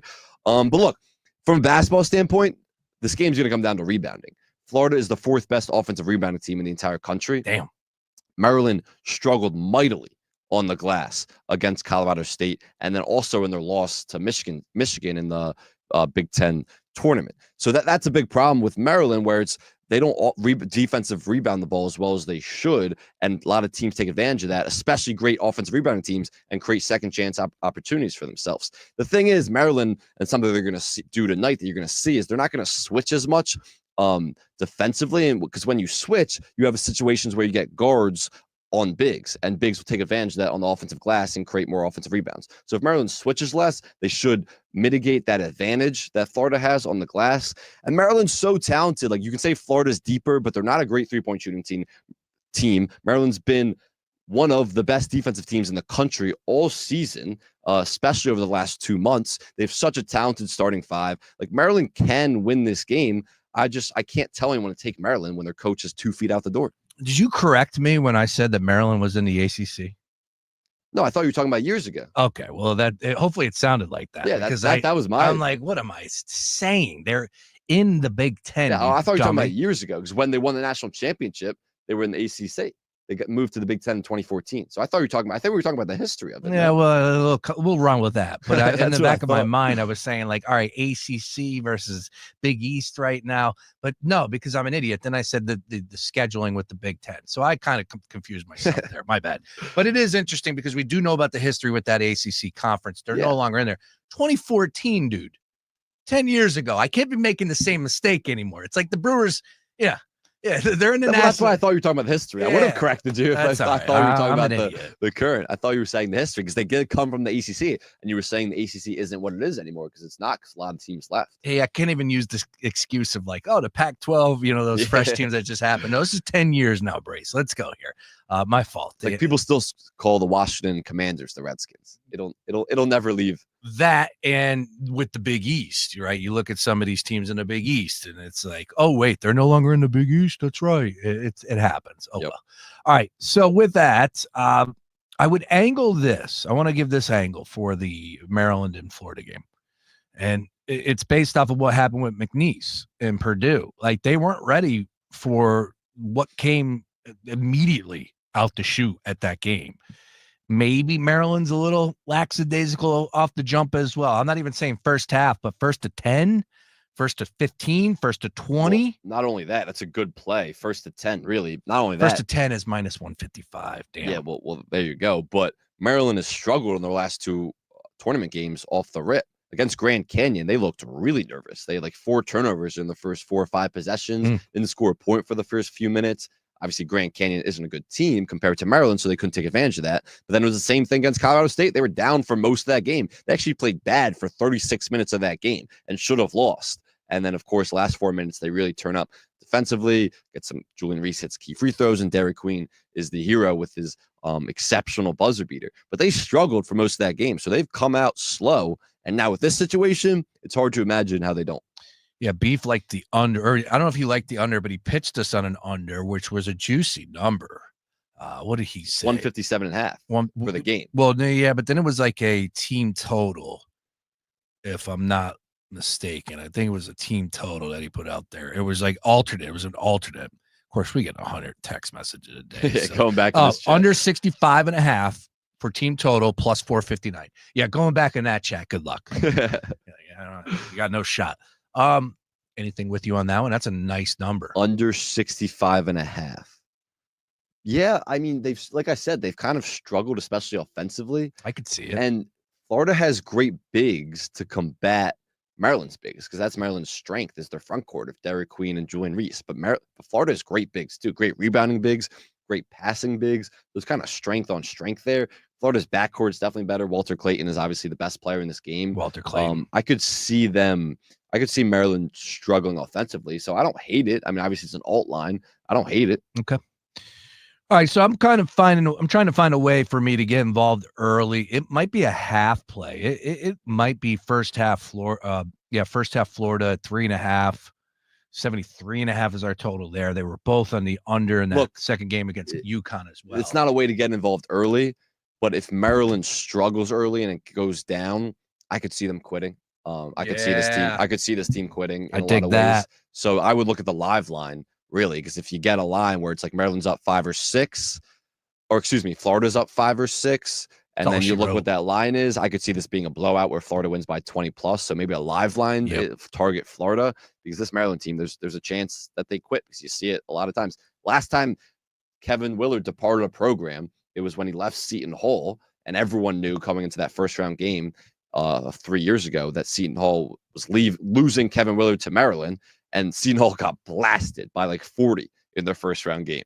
And so that's what happened last time Kevin Willard was in one of these situations. Wow, we do have an update in the world of baseball. This cat, Tyler O'Neill, for the Baltimore Orioles, heading in today, I saw this on my timeline yesterday. And I'm like, Tyler O'Neill? All right. And he has homered in 5 straight opening days. He just hit a home run today. Really? 6 straight opening days. What was the line on that one? Plus 340. Nice little hit there for the people that would have taken him. Tyler O'Neill for the Baltimore Orioles. They're up 3-0 currently on the Blue Jays, if I'm not mistaken. I believe the Blue Jays, that's who they're playing there. Let's see here. We will update the MLB scoreboard and just actually 5-0 Baltimore. 5-0 Baltimore over Toronto. Just go ahead and trade Vlad right now. Scoreless between the Phillies and the Nationals. Bottom two right now. All right, back over to the college hardwood. Let's go. And you're not giving me a play for Maryland, Florida. You're just staying away? Stay away. I'll watch it. I'll try to enjoy it. Won't be easy. I feel for you. Won't be easy. I do, man. I mean, it really sucks. College alums, man. Like this, it really sucks because I'm telling you, like this Maryland team is awesome. The first time I watched them this season, you never know a team's going to come together with the transfer portal and freshmen. I was like, this team is special, which is why I was pissed off when they were struggling early in the conference schedule and had some bad road losses. Weren't they undefeated for a long time or something like that? What did they do? They stood out early though. They did. They had a huge big time victory over Syracuse. They didn't play the greatest non-con, but then they struggled. They started 2-3, I believe, in the Big Ten schedule. Okay. That's some bad road losses. But this team was special from the rip. I reckon, like me and everyone else recognized the talent. Like Derek Queen is legit. This guy is going to be a great pro. The transfers are fitting in. Great backcourt. Julian Reese has really developed as a leader, as a player, as a foul shooter. So I recognize the potential with this team, as everyone did, and then it really materialized. They were the best. They went on a great streak, and they were the second best team in the Big Ten. So that's why it sucks so much for all the Maryland fans, where it's like this team could have beat Florida, and maybe they still can, but this team is good enough to make a Final Four appearance. And that's why it's like the best team Maryland's had in years, a decade. And you could say maybe COVID was better, but that tournament was canceled in 2020. So the best team they've had in years. It's just we haven't been able to enjoy it. No. Because it's just been the rumors and press conferences and all this stuff. So if you're Daryl Morey, and you have the selection for the upcoming NBA draft. You're on the clock, and you have the option between Derek Queen and Kaman Maluach, the big man from Duke. Who you taking? Derek Queen. And the reason is I think he'll be able to fit at the 4 alongside Embiid better. I thought you should really be considering Embiid into your future. Let's take Embiid out of the conversation. I think Derek. I think you get the better player. Like I think his game, the Duke center's game is limited. I'm not going to try to pronounce the name. The Duke center's game is limited. I believe it's Maluach. I believe you're right, Maluach. Yeah, he is a great rebounder, rim protector, like a lob guy. Like he can do the things that a traditional center can do. He can do them really well, and he'll have success in the NBA because of that. But the ceiling for Derek Queen as a talent is so much greater because he's such a great passer, can put the ball on the floor, great vision, good touch, footwork. All the intangibles are there with Derek Queen, where it's like if he really develops a shot, I mean, the sky is the limit. He has to become better defensively, and there's some other weaknesses to his game, but the ceiling is so much higher. So I think you're taking a swing on Derek Queen. All right. I dig that. Next game up, let's go ahead talk about the big dogs giving 9.5, biggest spread. Tied because you have 9.5 between Auburn and Michigan. But tonight, biggest number here, 9.5. Duke favored 155.5. This is a 939 tip here. Probably will be pushed back just a little bit. But where does it start for you? Because to me, it starts with Duke, and if they play their game, they're just untouchable right now. And I do believe like Arizona's hot enough, they can get streaky. Caleb Love can go out there and start shooting it from downtown. Sure, I could see that happening, but that's a big ask. Duke, if they stay consistent, if they do what they've been doing so far, I see them rolling. 9.5 is a lot of points, but if you remember, you go back to UConn, they covered all those big time spreads. I think it was Beef and I were talking about like all throughout the course of the season, Duke was given 20 points per every game. Yeah. Like they cover these numbers, they're used to it. So 9.5 might seem a lot, but in the grand scheme of things, it's probably not. I'm taking Duke. All favorites. Ugh, that's going to work out. I'm with you on Duke for sure. This team is just too talented and too unstoppable. They've won 29 of the last 30 games. Like that is so incredibly impressive. And they've won their 2 tournament games by an average margin of 33.5. We talked about this earlier this week. Their freshmen don't play like freshmen. That's what's so impressive about Cooper Flagg and Con Knipple and Malachai, I believe you said it was. Malaluk. There you go. Someone else. Yeah. All those guys are don't play like freshmen because the maturity level is that of seniors. And that's what's been so impressive, especially of Cooper Flagg and Con Knipple, of how they've developed throughout the year, where it's like, I'm not worried about the inexperience of these guys because I think they're that talented. They're the most talented team in the entire tournament. And then you have a guy like Tyrese Proctor, who's the veteran presence and hasn't had huge games all year, but goes off for 25 against Baylor because any guy can step up for them any given night. This Duke team is too good. Against an Arizona team I haven't been sold on all year. They had a relatively easy path to get here, beat 13 seed Akron, and then you play Oregon, who I haven't been that high on all year. Sure, a 5 seed, you win, but I believe they won by 4 that game. You escape Oregon, wasn't that high on Oregon. I just think Arizona is too dependent on Caleb Love, and he really struggles with efficiency. He shoots 39% from the floor. Like that is incredibly inefficient production, and Duke has the athletes to swarm him and make it really difficult, force him into tough shots. When you do that, Arizona doesn't have a lot else that can beat you. If Caleb Love is struggling, Arizona's going to struggle offensively. Yep. I think Duke wins big. Yeah, even if Caleb Love goes for 30 tonight, is that enough? No, I don't think so. Because look, it'll be an inefficient 30. If he goes for 30, shooting 16 for 28 or 30, I don't really care. They deserve a lot of credit for coming back and winning that game against Oregon. That showed me, like, look, all right, this is a damn good team. This is a team that could come out there and give Duke some problems at some point in time throughout the course of a stretch of a game. But also, they played before, and Duke won by 14 in the non-conference schedule in November. Duke's that much better. Yeah, Duke is better, and I have no issues giving a 9.5. I just hate the fact that I'm all favored up here, but I will roll with the Blue Devils tonight as far as that game is concerned. We'll close up shop here on a Thursday evening Sweet 16 action, 10 o'clock p.m. 5.5, the Texas Tech Red Raiders favored 147 against John Calipari's Arkansas Razorbacks. Sam Oshtry is the wrong team favorite here. Arkansas's look pretty darn good, putting it together. Man, that was a big win over St. John's. And I'll tell you what, Coach Cal, He has this team ready for anything thrown their way. Tonight, Sweet 16, it's that next weekend, but he hasn't prepared from the media nonsense, the week leading up, everything that comes with playing in this spot. Man, Arkansas, they have my attention here. That number, though, definitely has my attention because odds makers like Texas Tech a lot. And I love Texas Tech a lot. Why? And I'll tell you why. It's because they can beat you inside and out. This offense has been so prolific this season, one of the best in the country. And it's because they can beat you inside out. JT Toppin is one of the best inside presences and post players in the country. But then they're also a phenomenal three-point shooting team because they have so many guards to surround JT Toppin with. And one of those guys is Chance McMillian, who hasn't played this tournament yet. He got hurt, I believe, in the Big 12 or in the conference tournament. But he's supposed to be back tonight. I don't know if his status has been officially ruled in, but if he's back, that is huge for Texas Tech. He's above 40% three-point shooter. So if you get him back, the sky's the limit for this offense. And I just think they're too good offensively, where I don't really trust Arkansas offensively. They looked good against a good St. John's defense, getting downhill, getting to the rim, but Arkansas shoots 33% from three. That's not great percentage. They can go really cold. If they have an under 30% three-point shooting night, Texas Tech will get plenty of stops and be able to win this game pretty easily. Look, Arkansas is getting healthier too. Boogie Flan returned for this tournament, and Adu Thiero is back tonight, but you don't really know how many minutes he's going to play. It's hard to kind of incorporate guys who've been out for a little bit into the lineup. So I don't necessarily it's not some great thing that those guys are coming back, even though they're obviously talented, good players for Arkansas. I just think Texas Tech's offense is too good. And Arkansas, look, John Campbell's done an awesome job, but the run ends here. Yeah, Beef brought this up to me earlier or in the week. He said that this is the last team to beat Houston, 82-81, back on February 1st, the Texas Tech Red Raiders. And they're that good. They are good. They are a good team.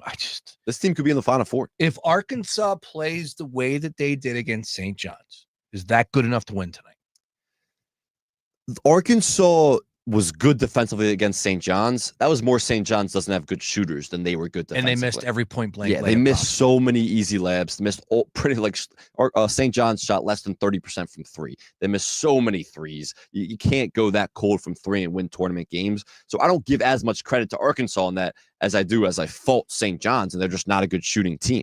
So Arkansas is going to have to play better because Texas Tech simply is going to hit more shots, both at the rim and from three. So Arkansas is going to have to play better offensively to contend with this Texas Tech offense. And I don't know if they're capable of it.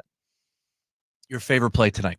Texas Tech -5.5. I was going to say, you talked me into it here, too. And it's my survivor pick. In both my pools. Still alive. In two pools, I'm still alive. One's a huge pool, and one not so much, but it's still a Let's go. pool I know. Texas survivor play. Oh, I love it. All right. I might have to join you on the Red Raiders. Would love that. Yeah, let's go. All right, let's go ahead and hit Friday's games here. Like I said, we're going to go to full hour up until 5 o'clock. Let's open up shop here. Sparty versus Ole Miss. For my money, the best coaching matchup. Beard Potentially. and Izzo. Beard's awesome coach. And Izzo goes without saying. Yeah, it's definitely it's the best coaching matchup. It is. I mean, who's BYU's coach for Mark Byington going up against Nate Oates? I'm sure, but Beard is battle tested. We know what he's been through. Got to a championship game, and of course, Izzo doesn't need to be discussed. 3.5, Michigan State 143.5.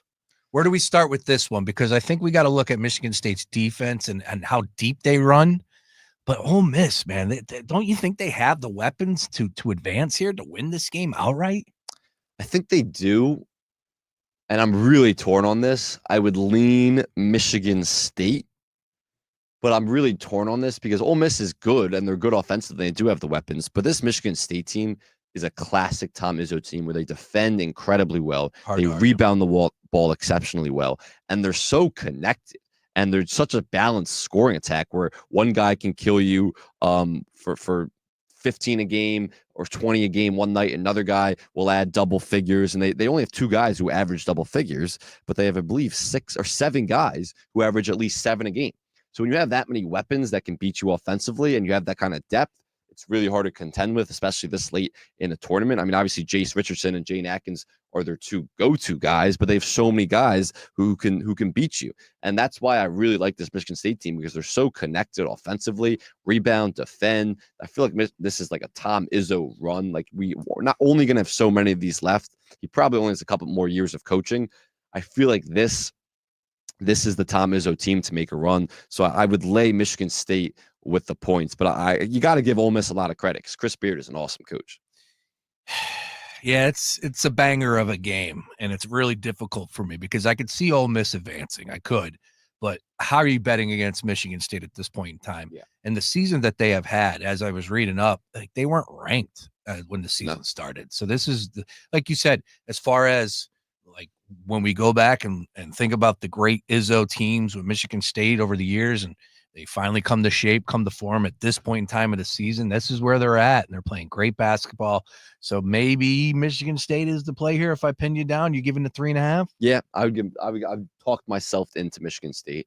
Like I said, this team is very connected offensively, balance, scoring, attack, defend, rebound, do the fundamental things really well.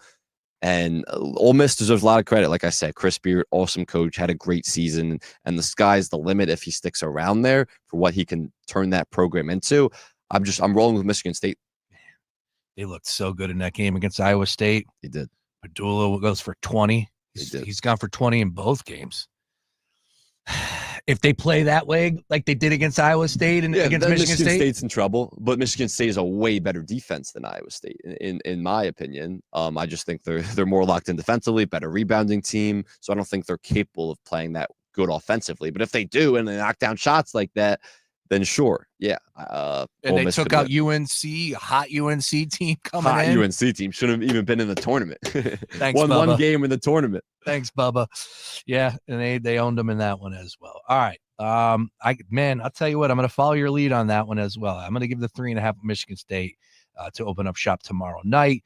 Then at 7:39, Kentucky and Tennessee. So here's the deal: Kentucky beat Tennessee 2 times this season already, but they're 4.5-point dogs. That tells me a lot, and what tells me the way I should be looking at this game. I'm having a problem, and I'm wondering where you stand. And first and foremost, like, why are they favored 4.5 points over Kentucky when they lost both games this season to them?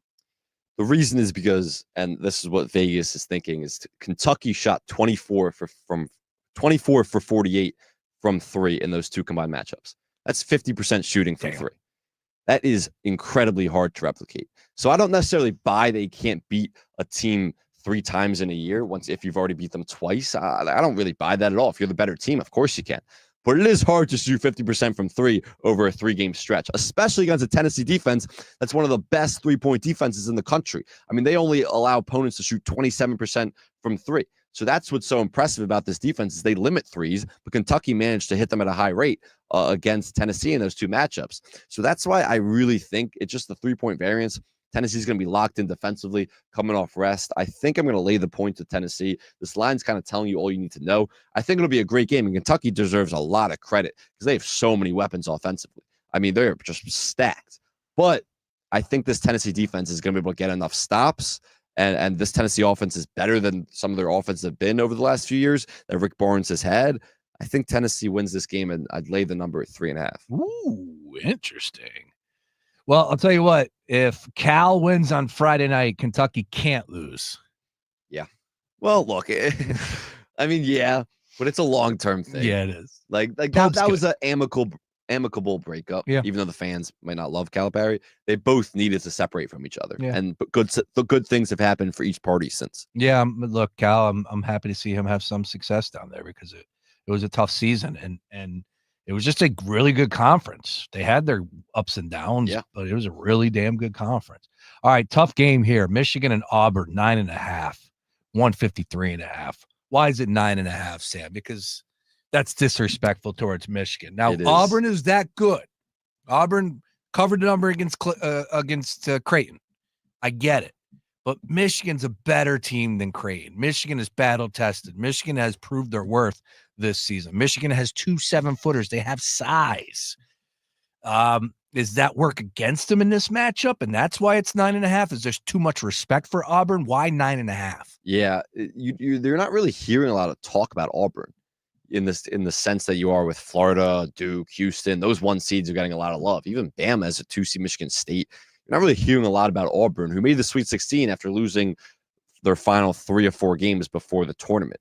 And that's why people were kind of off them. And I honestly thought Creighton could beat them. And at halftime, that looked pretty good. Auburn pulls away in the second half.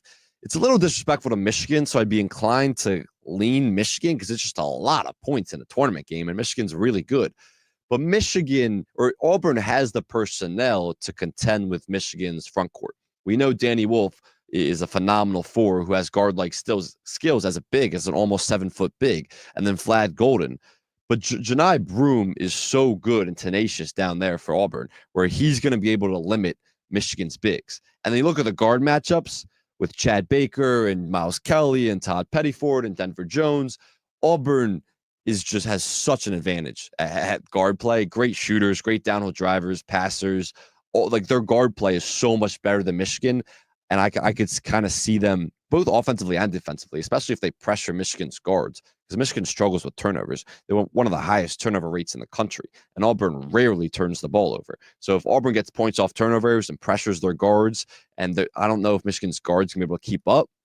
So I get why it's this big, this number. It's tough because I think it's a little disrespectful because Michigan's made this great run. Like, it's impressive what Dusty May's done. Yeah. Like I said, they have playmakers that do have size. I just don't know if that's what you want in this type of game when you're going up against a team like Auburn who can score in bunches. They have size. I from afar, I do like the 9.5, and I will ride with Michigan. Hell, in my bracket, I have Michigan going to the Final Four. Look, you look good. I had Creighton out of this region. Everybody looks good going into the Sweet 16. Not right? everybody. I have Auburn. I've already had Auburn knocked out, so I'm hurting there. So I had Creighton. I mean, it's brackets, Yeah, whatever. it's bracket. But I had Creighton done, and I have Maryland in my Final Four, which a week ago would have felt great about. Not so much now. All right, final one. Purdue and Houston, 8.5, 131.5. I know Beef Coil thinks that Purdue gets smoked in this one. It was interesting because we were talking about the path to where we're at right now. And yeah, High Point and McNeese aren't the 2 biggest programs in the country, but at the end of the day, neither was UNC Dub and Drake and Texas Tech. They get spoke about in such a different manner than Purdue. It's almost like, Purdue is lucky to be here. Purdue's played well, man. They looked the part in that game against McNeese. I think there were some other things happening from McNeese's perspective, but credit to Purdue. They hit the ground running, kept the pedal down, and were able to blow them out and make that an easy dub here. 8.5. This is not going to be easy. Can Purdue win this game against Houston?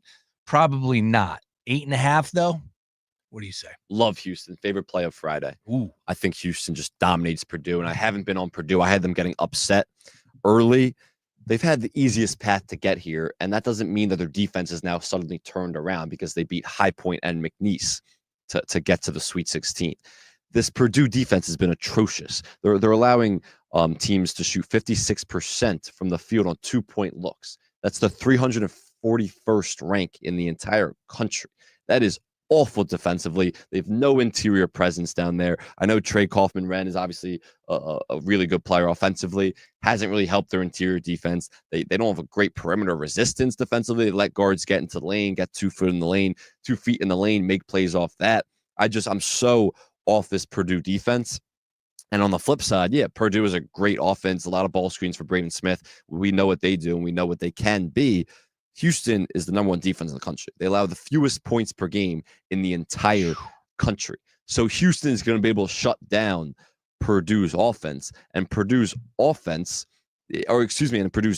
won't be able to keep up with Houston. So I don't think Purdue has a chance in this game. I think they have a lucky, easy path to get here, and I love Houston's favorite play of Friday. Interesting. Favorite play is Houston given 8.5 on a Friday evening here in the late Sweet start. 16. Yeah. 10:09 start. Yeah, and it's going to be pushed back to it as well. All right. Well, look, those are the Sweet 16 plays, courtesy of Sam Oshtry from The Score. Great job breaking them all down. Who you have in the Final Four right now? So I got Auburn and Duke and Houston and Texas Tech. Duke minus 185. Houston minus 130. 3-1 seeds in there. Auburn minus 135. And then Texas Tech plus 320. Yeah. That's a nice number. Yep. Look, I thought it was going to be Maryland. I really did. But I think Florida's going down at some point. And if it's not to Maryland tonight, it'll be to Texas Tech. In the Elite Eight. Interesting. Look, I could go all 1 seeds. Like, it's been chalk. Yeah. And I wouldn't be surprised if it is. Yeah. But that's what we're getting. I also think Michigan State could beat Auburn. That's going to be a really interesting Elite Eight matchup. Michigan State could beat Auburn. Whew. Yeah, sure. Absolutely. I'm with you. Yeah. Like, if Michigan State advances past tonight, if Michigan State is able to, tomorrow night against Ole Miss, if they're able to advance in that game, I have no issue seeing them getting to a Final Four and then winning that matchup and then getting to a championship game.